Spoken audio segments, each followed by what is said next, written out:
नमस्कार, मैं हूं संजय शर्मा। आप देख रहे हैं 4 पीएम गुजरात। गुजरात लॉबी के लिए ये बहुत बड़ा झटका है, आघात है। सारा सीन बदल गया। क्या होगा? अमित शाह अभी भी डरे हुए हैं। दैनिक भास्कर के राजनीतिक संपादक केपी मलिक से मैंने विस्तार से बातचीत की है। चलते हैं उनके पास। 4 पीएम न्यूज नेटवर्क में बहुत-बहुत स्वागत है। हार्दिक अभिनंदन आपका केपी मलिक साहब। बहुत बहुत धन्यवाद संजय जी, आपका भी और हमारे दर्शकों का भी बहुत बहुत धन्यवाद, आभार। संजय जी, बड़े जबरदस्त कमेंट दर्शकों के आ रहे हैं और दर्शक बड़ा याद हमें कई सारी चीजें दिलाते हैं। हम अपने डिस्कशन में उसको भी करें, तो मैं आभार व्यक्त करता हूं, दर्शकों को नमन करते हुए आपको कहता हूं कि आप बात आगे बढ़ाइए। आज कई आपकी दिलचस्प खबरें आपको आपको हिचकी आई या नहीं आई मुझे पता नहीं। सिडनी में हूँ मैं और मैं मतलब भगवान जी का हज़ार गुना शुक्रिया और हमारे चाहने वालों का हज़ार लाख गुना शुक्रिया। मतलब लाइन लगी हुई है सिडनी में कि लंच हमारे यहाँ करिए, डिनर हमारे यहाँ करिए और इंडियन ओवरसीज़ कांग्रेस ने एक फंक्शन रख दिया मेरे उसमें। ये आप जो पोस्टर देख रहे हैं अभी और ये एक फंक्शन रखा था। कल या परसों मैं इसका वीडियो जारी करूँगा। तो जो लोग मुझसे बार-बार फ़ोन करके मिलने को कह रहे थे, मैंने कहा आप यहीं आ जाइए। तो वहाँ पे लोग ज़िक्र कर रहे थे केपी मलिक का और आपका, केपी मलिक साहब का आपका बड़ा बढ़िया लगता है कल का बातचीत। तो मुझे इतना हैरान था मलिक साहब कि हम्म, मुझे लगता था कि 4 पीएम को देश में लोग प्यार करते हैं, लेकिन 7 समुंदर पार सिडनी के अंदर मैंने ये बताया, उन्होंने मुझसे पूछा कि देश की हालत क्या है? मुझसे सवाल जवाब किए। इतनी ठंड में वहाँ बड़ी संख्या में लोग जुटे थे। बहुत शानदार डिनर मेरे सम्मान में उन्होंने दिया। और मज़े की बात है, मेरे जोशी राजीव नारायण शर्मा भी आ गए थे अपनी बिटिया के पास, तो वो भी मेरे संग गए थे आज। तो हम 2 विलेन जी। एक साथ वहाँ पे मौजूद थे और सवाल-जवाब भी मैंने किए और मैंने उनसे शुरुआत यहाँ से की। मैंने कहा मैं यहाँ बोल रहा हूँ तो भक्त लोग तुल जाएँगे कि मैं भारत के खिलाफ जाके भ विदेश में धरती पे बोल रहा हूँ। मैंने कहा ये नहीं तो भूल बिल आ जाते हैं रहा कि है ना जंगल। आपके खिलाफ, एफसीआरए बिल इसीलिए तो साफ साफ ला रहे हैं आप जैसे लोगों के लिए जो आप विदेश में मजे कर रहे ये बात तो सही है, मज़े तो कर रहा हूँ, इसमें तो कोई दो राय नहीं, बहुत मज़े कर रहा हूँ। तो वो जो है मैंने उनसे कहा कि मैंने कहा भक्त लोग कहेंगे कि विदेश में जाके बुराई कर रहे हो। ये नहीं जानते जो मैं हैं। लखनऊ में बोलूँगा वो ऑस्ट्रेलिया में देखा जाएगा, अमेरिका में देखा जाएगा, आजकल तो पूरी दुनिया गोल हो गई है।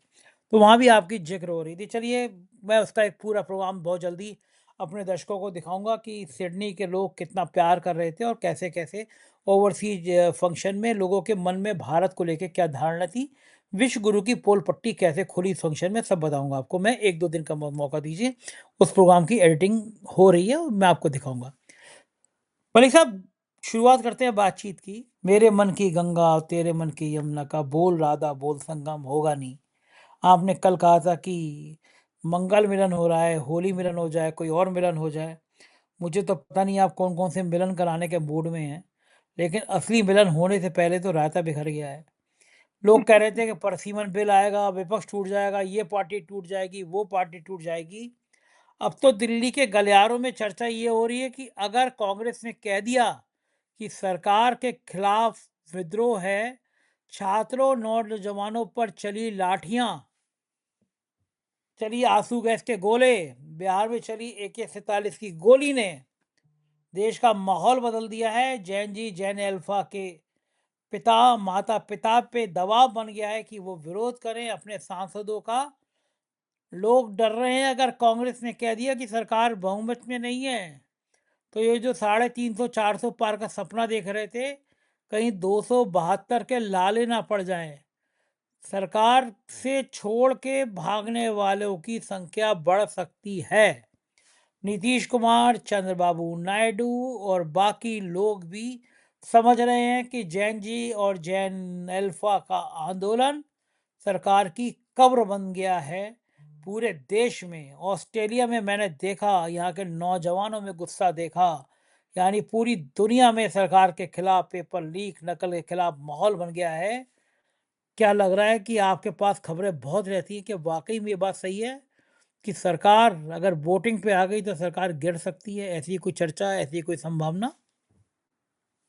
संजय जी, देखिए, जिस प्रकार से आपने आशंका जाहिर की है इसमें कोई दो राय नहीं है कि बहुत सारे सांसद अभी ऊहापोह की स्थिति में हैं। मंगल मिलन हुआ आज पार्लियामेंट में और मंगल मिलन तिरंगे के साथ हुआ आज, क्योंकि 15 अगस्त सामने है और महामानव को लाल किले पे जाने का इस साल भी मौका मिल गया है, तो बड़ी खुशी चेहरे पे थी। लेकिन वो चेहरे पे खुशी तब नदारद हो जाती है, जब वो पुराने भवन से नए भवन में जाते हैं या पार्लियामेंट की लाइब्रेरी बिल्डिंग से निकल के पुरानी बिल्डिंग के पास से होते हुए जब वो नई बिल्डिंग में जाते हैं, तो वो खुशी नदारद हो जाती है। वो हाउस नहीं जा पा रहे हैं, पार्लियामेंट के प्रांगण में तो खूब घूम रहे हैं। तो हमने तो कहा ही था, आपको याद है कि भाई जब होली मिलन चल रहा है, मंगल मिलन चल रहा है, तो होली मिलन, दिवाली मिलन और आज शिवरात्रि मिलन भी कर लेते तो अच्छा रहता। संजय जी, जिस प्रकार से पार्लियामेंट में लगातार उठापटक चल रही है, आज नई बात ये हुई, संभावना इस बात की थी कि आज अमित शाह पार्लियामेंट में कुछ वक्तव्य देंगे, क्योंकि रिजिजू लगातार कोशिश कर रहे थे और उन्होंने पहले तो थोड़ा-सा घुड़की भी दी थी विपक्ष को कि भई शांत रहना और गृह मंत्री जी स्टेटमेंट देंगे। तो उन्होंने कहा कि गृह मंत्री जी स्टेटमेंट देके कोई देश पे बहुत बड़ा एहसान करेंगे क्या? वो क्या स्टेटमेंट देंगे ये हम तय करेंगे, कि सबसे पहले जवाब दीजिए कि जंतर-मंतर पे जो गोली चली है, बैलेट गन चले हैं, जो लाठी चार्ज हुआ है, उसके आदेश किसने दिए थे? सबसे पहले इस पे जवाब होगा। क्योंकि संजय जी, मैं पहले भी आपको बता चुका हूँ, ये ऐसा यक्स पर्सन है, अगर अमित शाह कहते हैं भई मैंने आदेश दिए थे, तो तब जैन जी उनको पेलेगा। और अगर वो ये कह देते हैं कि भई मैंने तो आदेश दिए नहीं थे। अच्छा, आपने आदेश नहीं दिए थे, आप गृह मंत्री हैं, सीधे दिल्ली पुलिस आपके अंडर आती है, तो इसका मतलब पुलिस आपकी सुन ही नहीं रही, आप इस काबिल ही नहीं है कि भई आप गृह मंत्री रहे, तो आप तत्काल इस्तीफा दीजिए। तो आप दोनों कारणों से फँसते हैं।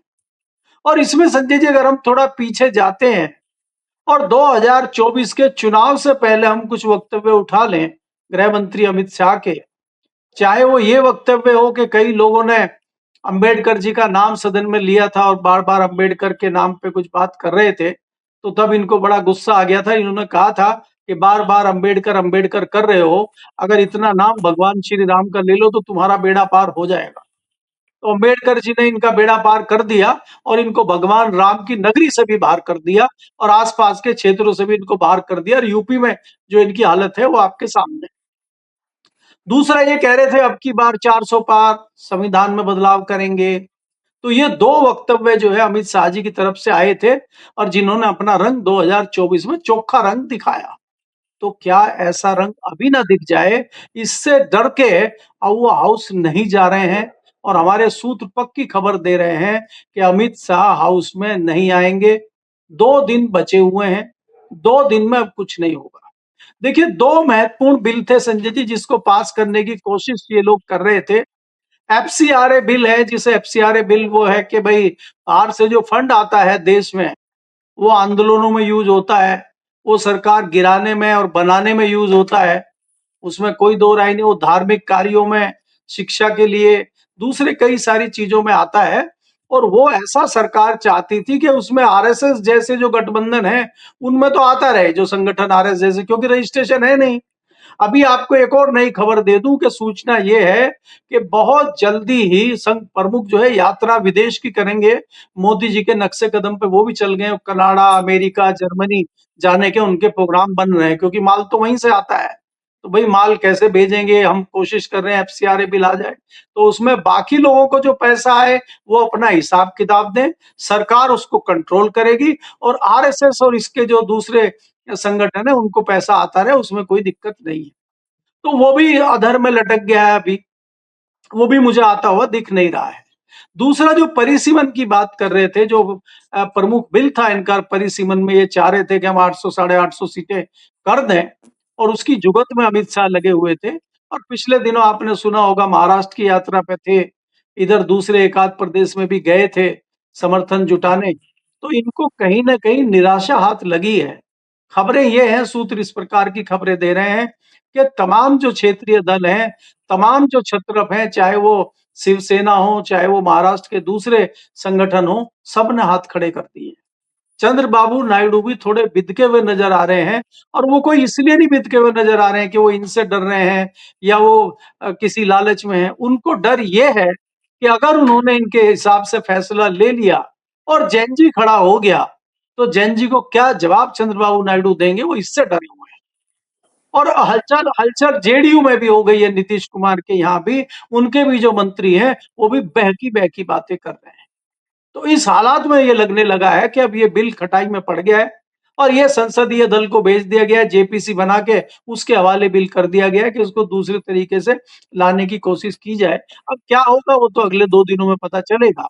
लेकिन दूसरी चीज़ ये है कि संसद के प्रांगण में आज एक और नया कारनामा देखने को मिला कि जिस प्रकार से लगातार कांग्रेस पार्टी और समाजवादी पार्टी, मुख्य विपक्षी दल, प्रधानमंत्री और गृह मंत्री को भगोड़ा-भगोड़ा कर रही है, आज इन्होंने जो है पहली बार मैंने अपने इतिहास में देखा ना होगा, शायद मैं ये घटना देखना चाह रहा था और इतिहास में ये भी दर्ज हो गई कि हम भी इस साक्षी हो गए इस घटना के कि आज सरकार के सांसदों ने धरना प्रदर्शन पार्लियामेंट में किया और राहुल गांधी को भगोड़ा बताने का कोशिश उन्होंने कहा।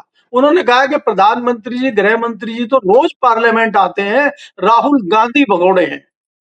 और आप ये मजे की बात देखिए कि प्रियंका उनके पास गई और प्रियंका ने कहा कि राहुल गांधी से बताइए क्या सवाल पूछना है, वो तो यही है। बोला वो वहां क्यों नहीं जा रहे हैं, झारखंड क्यों नहीं गए? बोला झारखंड के बच्चों से बात हो गई है। बोला नहीं, झारखंड जाओ। अब आप देखिए भारतीय जनता पार्टी को, भाजपा की सरकार को, उनके मंत्रियों को, उनके सांसदों को झारखंड की कितनी चिंता हो रही है। उनको देश के दूसरे राज्यों की, दिल्ली के राज्यों की चिंता नहीं हो रही है, उनको झारखंड के बच्चों की चिंता हो रही है। तो आप ये देखिए कि इस तरह की परिस्थितियां बनी हैं और प्रियंका गांधी ने तो कह भी दिया कि ये हमारी बहुत बड़ी जीत है कि हमने यहां खड़ा कर दिया सरकार को लाकर उनकी पार्टी को कि उनको भी आंदोलन करना पड़ा, भले ही वो कुछ भी कर रहे हो, वो भी तख्तियां लेके हमारे साथ खड़े हैं, तो हम तो इसको बड़ी जीत मानते हैं। तो ये माहौल पार्लियामेंट में चल रहा है संजय जी। जी। बिल्कुल ठीक कह रहे हैं मलिक साहब, और सरकार को ये समझ नहीं आता कि 1 मिनट पार्लियामेंट चलाने के लिए लाखों रुपए खर्च होते हैं। ये लाखों रुपया सरकार के मंत्री अपने मामा जी की ज़मीन बेच के नहीं आते। ये मेरे और आपके टैक्स का पैसा है, आम आदमी के टैक्स का पैसा है। सरकार चलाने की पूरी ज़िम्मेदारी संसदीय कार्य मंत्री की होती है। एक बार अरुण जेटली और सुषमा स्वराज का किस्सा याद होगा, जब हंगामा हो रहा था, उन्होंने कहा कि विपक्ष का काम यही होता है, ज़िम्मेदारी तो सरकार की है, संसदीय कार्य मंत्री की है। अब वो ज़िम्मेदारी कहाँ चली गई? अब वो सरकार क्यों नहीं चला पा रहे? पहली बार हो रहा है, किरण रिज्जू हंगामा कर दे रहे हैं। बीजेपी के एमपी संसद में नारेबाजी कर रहे हैं, धरना दे रहे हैं। मतलब ये तो हुआ कि केपी मलिक जी नाराज़ हो गए तो घर पे बैठ गए कि आज जो है वो मैं भूख हड़ताल पर बैठा हूँ, घर वालों के खिलाफ बैठा हूँ। अपने ही घर में अपने ही घर वालों के खिलाफ बैठ जाएँ। ये तो कुछ कुछ वैसा हुआ। इन्हें समझ नहीं आ रहा है, इन्हें मति भ्रम हो गया है क्या? मलिक साहब क्या लग रहा है आपको? संजय जी देखिए, एक तो इस सरकार में तमाम क्रांतिकारी और विद्वान मंत्री भी हैं और विद्वान सांसद भी हैं और विद्वानों को मंत्री इस सरकार में बनाया गया। इस ऐसे विद्वान हमने पहले कभी देखे नहीं हैं। आपके बिहार के एक जो है कपड़ा मंत्री हैं, उन्होंने ट्वीट किया, राहुल गांधी किसी विदेशी परिवार के साथ, अपने किसी मित्र के परिवार के साथ बोट में जा रहे हैं, पूछ रहे हैं राहुल गांधी ये तस्वीर किसकी है? ये पूछ रहा है। 3 बार का मंत्री, केंद्रीय मंत्री राहुल गांधी से सवाल पूछ रहा है।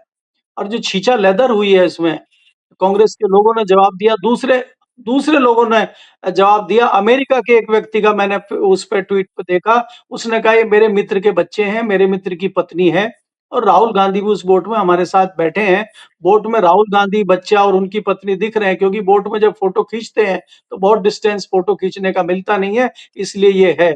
इससे आपकी मानसिकता झलकती है कि आप कितने बड़े मंत्री हैं और क्या सवाल आप पूछ रहे हैं। तो इनकी छीछा लेदर में कोई कमी नहीं है।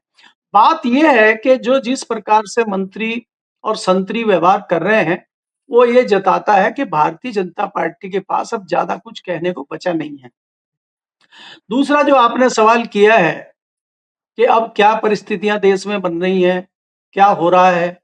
संजय जी देखने वाली बात ये है कि जेन ज़ी जाग चुका है और भारतीय जनता पार्टी के तमाम मंत्री, प्रधानमंत्री, गृह मंत्री इस बात को समझ चुके हैं और इनको समझ नहीं आ रहा है अभी क्या किया जाए। आज इंडियन एक्सप्रेस में सोनिया गांधी ने एक आर्टिकल लिखा है। आप ये देखिए कि मनमोहन सिंह के ऊपर कोल घोटाला, 2G घोटाले के तमाम आरोप लगे और उसी कोल घोटाले में बाइज्जत बरी उनको किया गया।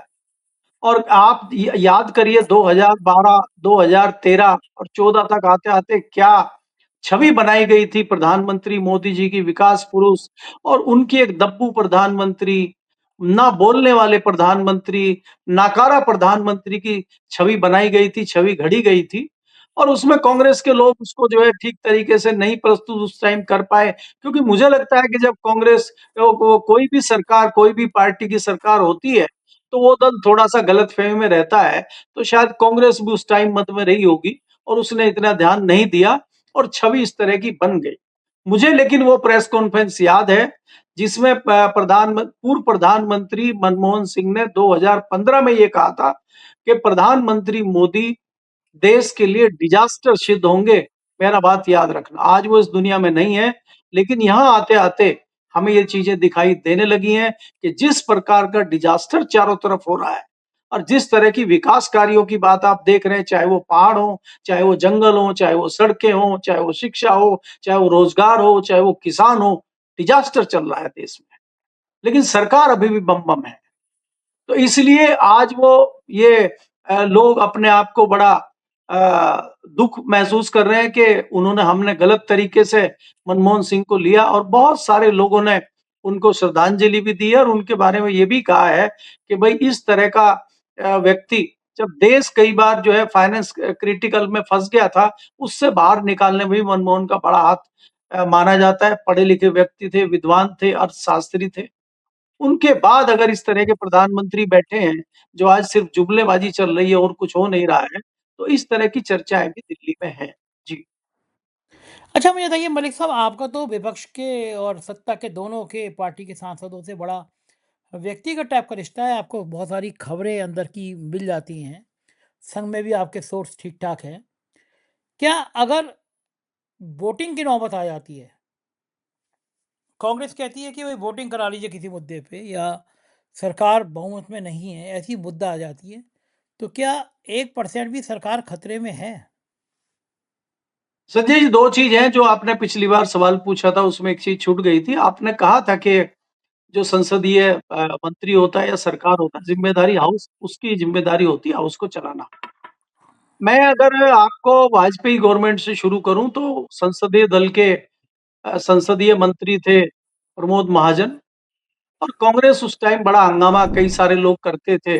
कांग्रेस के जो नेता थे, विपक्षी दल के नेता थे, बड़ा हंगामा उस टाइम करते थे और कई दिन पार्लियामेंट भी नहीं चली थी, हमें याद है। तो बाद में प्रमोद महाजन ने ही आके उन लोगों को कहा सेंट्रल हॉल में कि भैया देखिए आपकी हाज़िरी लग गई है, आपकी ड्यूटी हो गई है, अब हमें भी अपनी ड्यूटी करने दो, हमें भी अब जो है सरकार के कामों को करने दो और कुछ बिल वगैरह पास करने दो। इस तरह से मनाने का काम प्रमोद महाजन उस समय करते थे, ये मैंने देखा है और अपने कानों से सुना है। उसी प्रकार से जब कांग्रेस की सरकार आई और मुख्य विपक्षी दल भाजपा बनी और भाजपा में लोकसभा की नेता सुषमा स्वराज थी और राज्यसभा के नेता अरुण जेटली थे। तो उनके भी वार्तालाप लगातार सरकार से होते थे और सुषमा स्वराज जिस प्रकार से विरोध करती थी कांग्रेस का या अरुण जेटली जिस प्रकार से राज्यसभा में खिंचाई करते थे, वो हमें याद है। लेकिन कभी भी ये नहीं हुआ कि जो हालात हम आज देख रहे हैं सदन में, उस तरह की दुश्मनी कहीं नहीं झलकती थी। विरोध होगा अंदर, बातचीत होगी, कड़वाहट होगी, जुमलेबाजी भी होगी, कविताएँ भी होंगी, शेर भी होंगे और बाहर आके चाय भी आप सेंट्रल हॉल में साथ में पी रहे होंगे और बाद में स्पीकर एक मीटिंग बुलाते थे कि भई दोनों आपका विरोध प्रदर्शन हो गया है, कई दिन से पार्लियामेंट नहीं चल रही है, अब एक जो है कॉमन मिनिमम प्रोग्राम बनेगा और देश को कम से कम इससे दूर किया जाए और देश को नुकसान नहीं होना चाहिए, उसपे एक सहमति बना के संसद को चलाया जाता था। इसमें आपकी बात बिल्कुल सही है कि पार्लियामेंट को चलाना सरकार का काम है। अभी जो संजय जी आपने सवाल पूछा है कि जो परिस्थितियाँ आज की डेट में बनी हुई हैं, बहुत विकट परिस्थितियाँ बनी हुई हैं। सबसे पहले आपको देखना होगा कि ये जो 20-22 सांसद हैं ममता बनर्जी की पार्टी के, पूरा ये सेशन खत्म होने जा रहा है, 2 दिन बचे हैं, उनकी स्थिति नहीं पता है कि उनको क्या है। क्योंकि जिस वो सीपीआईएम पार्टी में गए हैं, उसको अभी तक मान्यता मिली नहीं है। इधर से अगर ऐसे में कोई व्हिप जारी कर देती है ममता बनर्जी की party, Kalyan Banerjee chief of whip हैं, अगर वो व्हिप जारी कर देते हैं कि भई आपको सदन में रहना है और इनके खिलाफ वोट देना है और आपको ये करना है और अगर कोई सदस्य ये नहीं करता है, और फिर पार्टी जो है लिख के दे देती है स्पीकर को, तो उसकी सदस्यता चली जाती है। इस तरह की भी परिस्थितियां होती हैं। तो अगर ऐसी परिस्थिति बनती है, तो ये जो सांसद बने घूम रहे हैं, तो इनका क्या होगा? और दूसरा, क्या सरकार भी चाह रही है क्या कि इनकी सदस्यता चली जाए और नंबर ऊपर से कुछ कम हो जाए?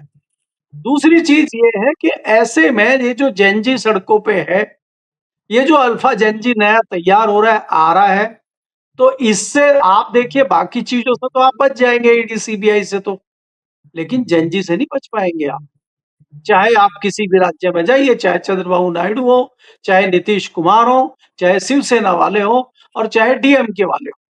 तो अब लोग इस खतरे से डर गए कि जो नया खतरा पैदा हुआ है पिछले दिनों, और जेन जी जो है, आप जान रहे हैं, मैं तो बार बार कहता हूं आपको कि जेन जी को एक ऐसा वर्ग नहीं है जो तत्काल उसको कोई फायदा चाहिए।